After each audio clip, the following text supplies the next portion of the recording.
You ever have one of those days where you feel like you should really be getting some work done, doing something productive with your life, and instead you say, screw it, I'm going to an auction? Well, that's what I did today. And of course some things had to follow me home. Starting with 454, complete.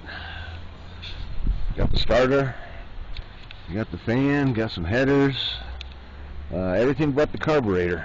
It's going to need a new flex plate, and it's going to need a new front crankshaft pulley. Other than that, everything is supposed to be good at it. I bought it from a machine shop, so they were going out of business and selling everything off. We got us a 4L60E.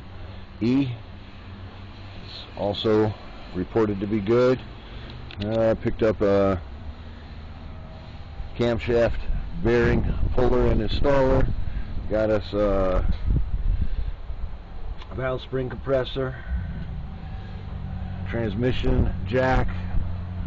So yeah, so instead of being productive and getting things done, I bought more stuff to work on. By the time I get this stuff unloaded and put away, I'm going to be done for the day. I'm not going to be productive. But this is a hobby. We just do it for fun. So what the hell.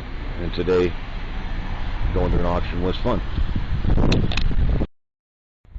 And for less than $150 for everything I picked up, it was very fun.